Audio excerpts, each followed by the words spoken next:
يخبرني أحد الإخوة بقصة، يقول تزوجت بامرأة، يقول وكنت حريص أن أتزوج بامرأة ملتزمة، يقول بعد أن تزوجت بها الشهر الأول الشهر الثاني يقول متعود أنام، يقول وهي تقوم بعد ما أنام، يقول مرتين ثلاث شفتها تصلي، عرفت أنها تقوم تصلي آخر الليل.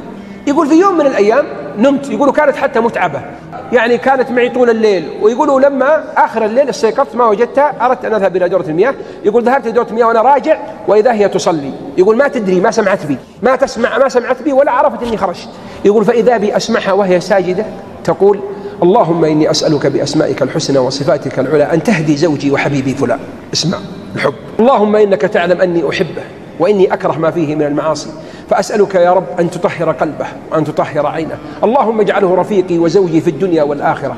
يقول أسمع دعاوي ما دعتها أمي لي ولا أبويا، يقول من قلب وبكاء وخشية. في آخر الليل الله عز وجل فتح وقبل الله الدعوة، يقول الله يوم سمعت الدعوة هذه يقول وارجع ورا وادخل دورة المياه، يقول واغتسل والبس وجهي، يقول يوم حسيت بي خير، يقول كملت من ركعتين، ها حبيبي ايش تبغى؟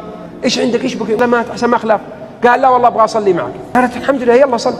يقول جيت صفيت جنبها يبغاها هي الامام، يقول قالت لا ما يصلح لازم انت الامام. قال لا والله انت اللي يصلح انا اللي ما يصلح، انت الامام. قالت لا ما يصلح، ما الامام رجال. قال والله انك اطلق مني ومن 10 مرة رجاجيل، صلي انت الامام. يقول وانا وياها حرب، هي تصلي، يقول انا متورط ما اعرف اصلي، لو اجي اصلي ما اعرف اصلي. يقول وهي عيت لا تصلي، المرأة فقيهة. يقول في الاخير قالت لا خلاص انا اصلي لحالي وانت صلي لحالك. يقول فاصلي لحالي واطالع السوي واسوي زيها، والان ما شاء الله تبارك الله طالب علم ومن الدعاء الى الله عز وجل، تاب الله عز وجل عليه.